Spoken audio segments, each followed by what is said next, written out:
Hello friends, welcome to Thengai chillu adukkalai. Friends, இன்னைக்கு நம்ம சேனல்ல என்ன ரெசிபி பார்க்க போறோம்னா பட்டர் பீன்ஸ் முருங்கை முட்டை மசாலா எப்படி செய்யறதுன்னு பார்க்கலாம் வாங்க. பட்டர் பீன்ஸ் முருங்கை முட்டை மசாலாவை நீங்க இட்லி, தோசை, சப்பாத்தி, பூரி எல்லாத்தோடயும் சாப்பிடலாம், நல்லா இருக்கும். சாதத்தோட கூட நல்லா இருக்கும்.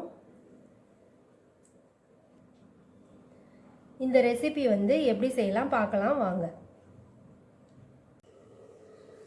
2 டேபிள் ஸ்பூன் ஆயில் ஊற்றிருக்கேன். ஆயில் காஞ்சிருச்சு. இப்போ கொஞ்சம் கடுகு போட்டுக்கலாம். ஒரு பெரிய வெங்காயத்தை பொடிசா நறுக்கி வச்சிருக்கேன், அது போட்டுக்கலாம். வெங்காயம் நல்லா வதங்கட்டும். வெங்காயம் நல்லா வதங்கிருச்சு. இப்போ கொஞ்சம் கருவேப்பிலை போட்டுக்கலாம். ஒரு பச்சை மிளகாய் போட்டுக்கிறேன். இஞ்சி பூண்டு பேஸ்ட் 1/2 டேபிள் ஸ்பூன் எடுத்துருக்கேன்.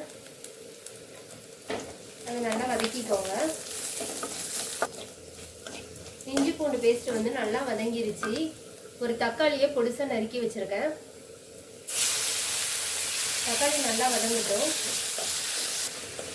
இந்த தக்காளி வதங்குற டைம்ல 1/4 மூடி தேங்காய் எடுத்திருக்கேன். 5 சின்ன வெங்காயம் எடுத்திருக்கேன். இதை மிக்சியில் நல்லா பேஸ்ட் பண்ணி எடுத்துக்கோங்க. இப்போ தக்காளி நல்லா வதங்கிருச்சு.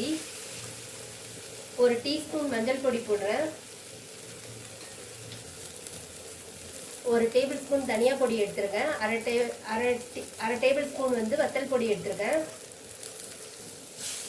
இதை நல்லா வதக்கிக்கோங்க.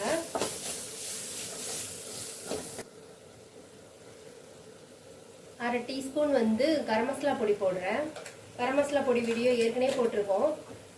அதோட லிங்க் டிஸ்கிரிப்ஷன்ல கொடுக்குறேன், போய் பாருங்க.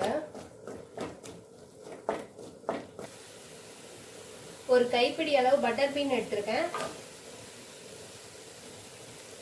பட்டர் பீன் வேகிற அளவுக்கு தண்ணி சேர்த்துக்கலாம்.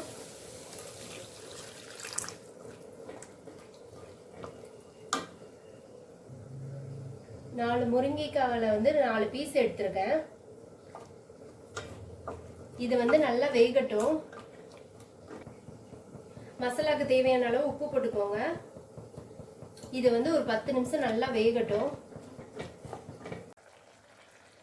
இது 10 நிமிஷம் நல்லா கொதிச்சிருச்சு. இப்போ நம்ம அரைச்ச தேங்காய் பேஸ்ட் போட்டுக்கலாம்.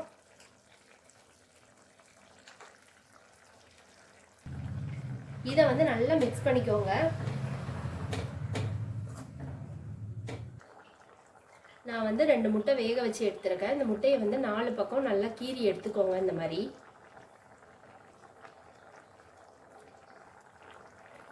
நான் முட்டையை 4 பக்கம் இந்த மாதிரி கீறி எடுத்துருக்கேன். இந்த முட்டையை இதில் போட்டுக்கோங்க.